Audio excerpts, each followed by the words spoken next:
அதை நம்பிக்கையோட விசுவாசித்தான். அவன் விசுவாசத்திலே பலவீனமாய் இருக்கவில்லை.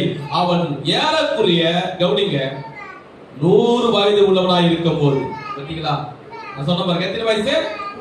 100 வயசு உள்ள ஒரு மனுஷன் என்னன்னு கூப்பிடுவோம்? வாலிபனை கூப்பிடுவோமா? இல்ல ஒரு ஆம்பளை கூப்பிடுவோமா? ஒரு புருஷனை கூப்பிடுவோமா? என்னன்னு கூப்பிடுவோம்? தாத்தான்னு கூப்பிடுவோம். தாத்தா அப்படி வா, தாத்தா அப்படி ஓரமா வா, தாத்தா அப்படி உட்கார்ந்து. அவர் சொல்றாரு 100 வயதுனா இருக்கும் போது தன் சரீரம் செத்து போனதையும் சாராவுடைய கர்ப்பம் செத்து போனதையும் என்னாது இருந்தான். எல்லாரும் சேர்ந்து சொல்லுங்க, என்னாது இருந்தான். அதை திக் பண்ணி கூட பார்க்கலையா? என்னடா அது, சாராளுக்கு 89 வயசு ஆயிடுச்சு, பாட்டி ஆயிடுச்சு, எனக்கு 99 வயசு ஆயிடுச்சு, நான் கேவன் ஆயிட்டேன், என் தோல் உடம்பு எல்லாம் சுருங்கி போச்சு, இனிமேல் குழந்தை பிறக்கணும் கூட அந்த எண்ணம் கூட ஒரு நாளும் அவர் மனதில் வரவே இல்லையா? ஏன் தெரியுமா? சொல்றாரு, தேவனுடைய வாக்குத்தத்தங்கள் குறித்து அவன் அவிசுவாசியாம சந்தேகப்படாமல். எல்லாரும் சேர்ந்து சொல்லுங்க, தேவனுடைய வாக்குத்தத்தங்களை குறித்து ஆபிரகாம் அவிசுவாசமாய் சந்தேகப்படாமல். இப்ப நீங்க சொல்லுங்க, தேவனுடைய வாக்குத்தத்தங்களை குறித்து நான் அவிசுவாசமாய் சந்தேகப்பட மாட்டேன். இப்ப கவனிக்க, கட்டுகளும் கூட அவருக்கு என்ன வரல?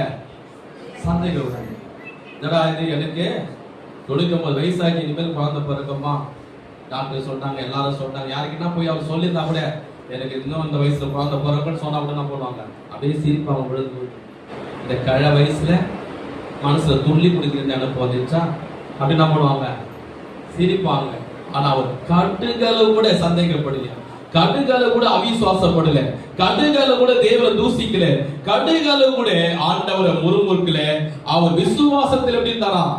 உறுதியா இருந்தாரா? பாருங்க 21, தேவன் வாக்குத்தத்தம் பண்ணி நிறைவேற்ற வல்லவராய் இருக்கார் என்று முழு நிச்சயமா நம்பி. எல்லாம் சேர்ந்து சொல்லுங்க, முழு நிச்சயமா நம்பி. மீண்டும் சொல்லுங்க, முழு நிச்சயமா நம்பி தேவனை மகிமைப்படுத்தி விசுவாசத்தில் வல்லவனானா. நல்லா கவனிங்க. இன்னும் ஆபிரகாமுக்கு 100. என்ன கவனிங்க, வீட்டுல பைபிள் படிங்க. என்ன கவனிங்க, ஆபிரகாம் இன்னும் குழந்தை பிறக்கலங்க. எல்லாரும் முக்கியமான கவனிங்க, குழந்தை பிறக்கல. ஆனா பிறக்கிறதுக்கு முன்பதாகவே தேவனாய் கர்த்தர் என்ன பண்ற? அந்த ஆபிரகாமே மகிமைப்படுத்துறான். எங்க சபையில பாத்தீங்கன்னா மாசத்துல முதல்ல வர சாட்சி வைப்பேன். அந்த சாட்சி இது போனவரோட சாட்சி வச்சிருக்கேன்.